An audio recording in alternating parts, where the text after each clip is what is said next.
கணையர்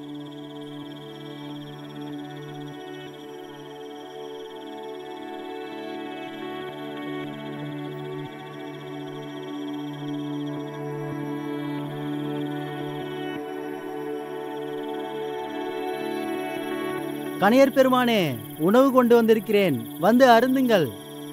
பொன்னா, இதோ வந்து விடுகிறேன். அங்கேயே அமர்க. பொன்னா, என்ன கொண்டு வந்தாய்? கஞ்சியும் பிரண்டை துவையலும் கொண்டு வந்தேன் பெருமானே. அடடடடா, அருமை அருமை. உன் கைப்பக்குவமே பக்குவம்தான் பொன்னா. நீ பேசாமல் இந்த அரண்மனை ஒற்றன் வேலையை விட்டுவிட்டு உணவுத்துறையே ஏற்றுக்கொண்டிருக்கலாம். சரி சரி பெருமானே, 6 திங்களாக இந்த மலை உச்சியில் நின்று கொண்டு இந்த வானமே கதி என்று இருக்கிறேரே, எதற்கு? கணியனுக்கு வேறு வேலை என்ன இருக்கிறது பொன்னா? நாள் பார்ப்பதும் கோல் பார்ப்பதும் தான் எங்களுடைய வேலை. அதுவும் நான் அரசவையின் தலைமை கணியன். பருவ காலங்களை பகுத்து சொல்வதும் ஊழிக்காலங்களை உகித்து சொல்வதும் தானே எங்களுடைய பணி. பூங்குன்றனாரின் புகழ் நாடறிந்தது. தங்கள் கோல் கணிதத்தையே அண்டை நாடுகள் பின்பற்றுகிறார்கள்.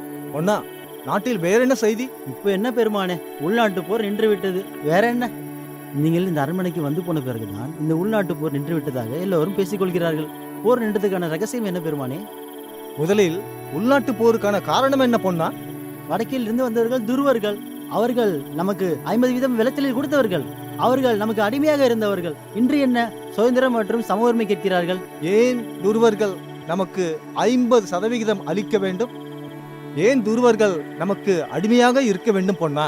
அவர்கள் வந்தவர்கள், நாம இந்த நிலத்துக்கு சொந்தக்காரர்கள். நிலம் யாருக்கும் சொந்தமில்லை பொன்னா. மனித இனமே நாடோடி இனம்தான். மனிதன் எப்பொழுதும் இயற்கையை சார்ந்து வாழக்கூடியவன். இதன் மூலமாக வேறு வேறு சூழ்நிலைக்கு ஏற்றவாறு நிலம் விட்டு நிலம் புலம்பெயர்ந்து கொண்டே இருப்பான். நாமும் கூட இப்பொழுது அந்த தருணத்திற்கு வந்திருக்கிறோம். என்ன சொல்கிறீர் பெருமானே? கோள்களின் நகர்ச்சியால் நாம் இன்னும் புலம்பெயர வேண்டியது இருக்கிறது. அதைத்தான் நான் கோள்களின் மூலம் அவதானித்துக் கொண்டிருந்ததை மன்னரிடத்தில் கூறினேன்.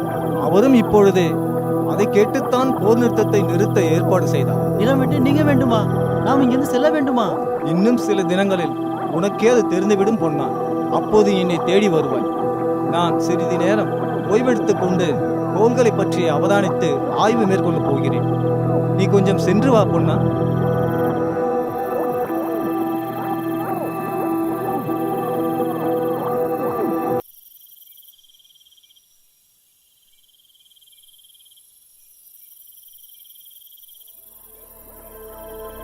பெருமானே, பெருமானே, பெருமானே, 4 பொழுதுகள் கடந்தும் கதிரவன் உதிக்கவே இல்லை. இந்த விந்தை என்னவென்று சொல்வது? குளிர் வாட்டி வதைக்கிறது. அரசர் தங்களை உடனே அழைத்து வர சொன்னார். வா பொன்னா. பொன்னா, அங்கே பார். 6 திங்களாக அதோ தெரிகிற நட்சத்திர கூட்டம் உனக்கு தெரிகிறதா? ஆமாம் பெருமானே, தெரிகிறது தெரிகிறது. வழக்கமாக தொடுவானில் தெரிகிற நட்சத்திர கூட்டம் இப்போது நடுவானில் தெரிகிறதுப்பா. நான் 6 திங்களாக அதைத்தான் அவதானித்துக் கொண்டிருக்கிறேன். உள்ளே செல் பொன்னா.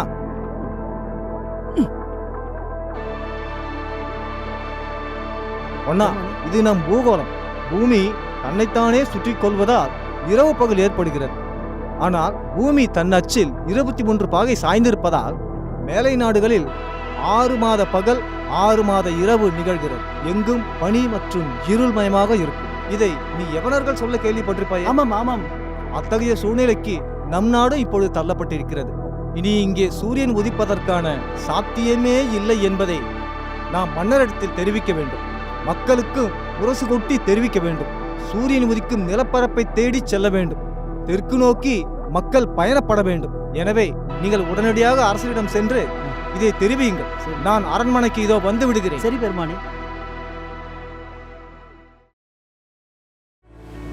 அதன் பின் இன வேற்றுமை கடந்த அம்மக்கள் கொடுமையான குளிர் நோய்களை எதிர்கொண்டு பல வருட புலம்பெயர் பயணத்திற்கு பிறகு பகல் இரவு சமமாக நடைபெறும் இந்நிலப்பரப்பிற்கு வந்து சேர்ந்தனர். அவர்களின் வழித்தோன்றல்கள் தான் நாம் அனைவரும்.